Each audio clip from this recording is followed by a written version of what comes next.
Atmosphere. Loved our effort down the stretch. Just not good enough. Not good enough to win the game. They're a talented, mature group. They made some plays down the stretch. We had some opportunities late in the game, but I thought we just panicked when we got some steals and took some tough ones. Had a chance. It was two possession game and one possession game, and we just got to play better down the stretch. We got to do that in all our close games. The play of Riller and Brantley, just what stopped the most? What you thought maybe you could have done better? Yeah, guard them. This probably the first game all year where our defense didn't show up consistently. We had some defensive possessions, but not enough. Those guys, including the freshman, was a freshman point guard, Jasper. Those guys really hurt us. But Brantley and Riller they made plays. They were very efficient, and then even with the shot clock down, they made some plays. So they earned it. They came on the road and came into our place, and those two guys led the way for sure. Free throw shooting, what you just kind of take away? What free throw, Got to make them. Yeah, I mean, there's no secret.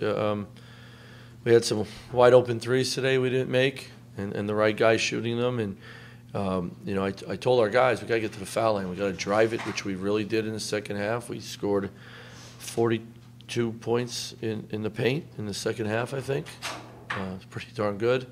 But when you get to the line, you got to make foul shots, and we work on them every day. We talk to certain guys shoot more, but you gotta finish the game. You put yourself in a position to get back in it, and then have an opportunity to close the gap. And you draw fouls, and the clock stops, and you can gain points, and you don't really shoot yourself in the foot. Coach, what led to the panic from your perspective? Was it being down, or was it your players just trying? There's always a couple things, as I say. I think when you're a player, I can make a play. We're coming back. I can make a play for our team, which you love that competitiveness. But with that competitiveness, you have to have a balance of learning the game, of thinking the game, and the number one thing you don't do late in the game is you don't panic and take bad shots. You got, as we say, you got to be solid on offense, take care of the ball, and we didn't do that. We took two really rushed threes. We had a charge. We had a turnover one time, and we just got to continue to get better on it. All our losses late in games, we didn't finish the game, and it means we can get better. It means we can get better. Just disappointing that, man, we're learning it the hard way. Kind of sustain those runs. You had to kind of do a good start to the game and then start to the second half where you guys were doing what you wanted. What's the key to kind of sustain those and doing their job of kind of lengthening those? Yeah, our bench got to come in and keep it rolling, without a doubt. Not turn it over. I thought in the first half we got off to a good start, got some things going, and then we just gave them the ball a few times, and we had some live turnovers where they just scored, or they got it up to Brantley or Riller, and those guys made plays. In the second half, we had some good possessions. Got some things going, and then I thought we took some bad shots, and we talk about it, we practice about it. We just got to keep learning. We got to continue to take responsibility on learning from the last one. But it should have been a lot better today. Mike, how much will a game like this help you in March? Because it had that kind of feel today. If we learn from it. If we learn from the same one from Sunday down the stretch and St. John's, you got to learn from it. So can't be doing the same mistakes late in the game as we have. Just we can't. Sooner or later, you got to take ownership in it and hold your team accountable and hold your teammates accountable. And we got to continue to work on it every day. And the first thing you do is watch tape, and you watch tape of yourself. And hopefully, we get to a point where we just finally say, we're not doing this. We're not beating ourselves late in the game. The other team has to beat us late in the game, and until we do that, you have days like today. Marcus missed 3 free throws in a row. I saw you turn to the crowd, and you kind of got the crowd up after there was this awkward. Yeah, you got to bring a little energy. When a guy misses 1 or 2, and it gets really quiet, bring some energy, help him out a little bit, and everybody thinks differently on missed free throws. Some go in panic, some are mad. Some people laugh it off. Everybody's different, but when there's some noise out there, which is what you're used to in a game, hopefully that could help. You just change your approach for the next one. Marcus kind of like bent over and just grabbed his shoes and stuff. But did you see him grow a little bit frustrated tonight at certain times? Yeah, well, he was mad. I mean, I wouldn't expect him to miss, 3 free throws in a row. I don't think, but he did, and that's the stuff.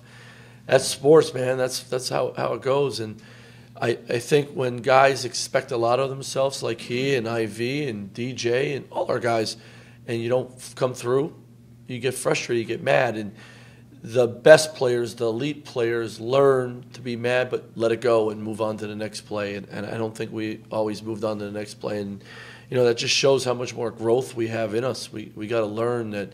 All right, whatever happened, good or bad, you got to let it go and you got to be ready for the next play. Next play mentality is important to us.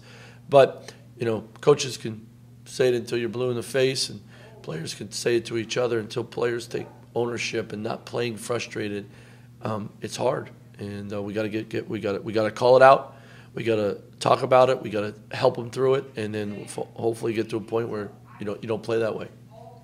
Play down the stretch, that's something where in practice you put the guys in like pressure situations to help them mentally. How do you kind of address that? Yeah, I thought the press was great today. To get us back in it and it really caused some problems for them, and it was great. And then just clock down situations, knowing who to foul on the defensive side, making sure we fix it if we don't get a steal and getting a stop. We didn't get a couple steals and we let them score. And that stinks because we've been really good on the defensive, and especially in half court, late in games. But you got to execute down the stretch, and you got to make plays. I mean, we had a couple open shots, we had a couple drives. You got to finish plays, and then when you draw fouls and the clock stops because you're shooting free throws, you got to cash in. And our guys know it's just disappointing because you have a good team coming in your place, and you have an opportunity to win, and you don't. And down the stretch, we beat ourselves, and it's disappointing. But it also says we have a long way to go. Player Vince Williams, he had some plays that kind of gave you guys a shot at certain points in the game. What's that out for some of the plays he made, some of those different? Yeah, he's a player. Vince gave us some great energy on both sides, but he also made some plays, kept the ball alive. Was really good on the front of the press today. Really good. And then, the one thing he's having him out there is that extra handler. Sean is still working through that bone bruise, and sort of flared up in the last few days. So not having him at 100, it hurts us.